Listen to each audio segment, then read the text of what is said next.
गौतम बुद्ध का जन्म लुम्बिनी नामक स्थान पर हुआ था, जो नेपाल और भारत के सीमा के निकट स्थित है।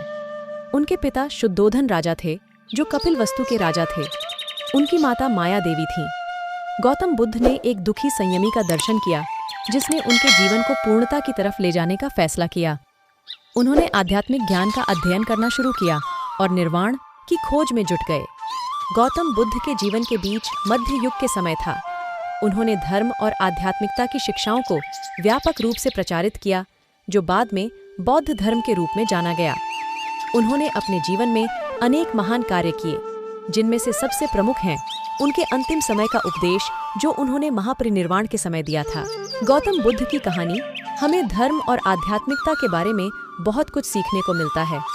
उनकी जीवनी में उनकी भावनाओं और उनकी धार्मिक सोच के बारे में जानना बहुत महत्वपूर्ण है। गौतम बुद्ध ने शिक्षाओं को व्यापक रूप से फैलाया था। उन्होंने 4 महासत्यों को बताया, जो उनके उपदेश के आधार पर अपनाए जाते हैं। इनमें से पहला सत्य था कि दुखद जीवन का अभिन्न अंग है और सभी जीवों को इससे मुक्त होना चाहिए। दूसरा सत्य था कि दुख का कारण अविद्या है, जो अज्ञानता से उत्पन्न होती है। तीसरा सत्य था कि दुख से मुक्ति का मार्ग अभ्यास के द्वारा है।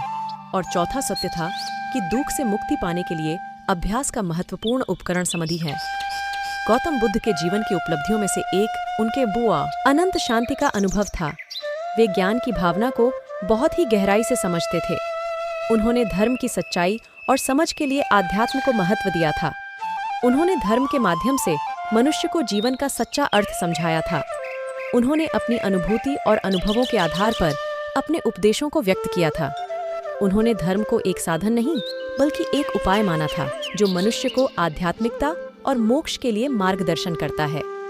गौतम बुद्ध की जीवनी और उनके उपदेश हमें बताते हैं कि हमें जीवन में सभी जीवों के साथ संयम व वैराग्य के साथ रहना चाहिए। उन्होंने धर्म को सिद्धार्थ और निर्वाण के मार्ग में एक व्यावहारिक और उपयोगी माध्यम के रूप में प्रदान किया था।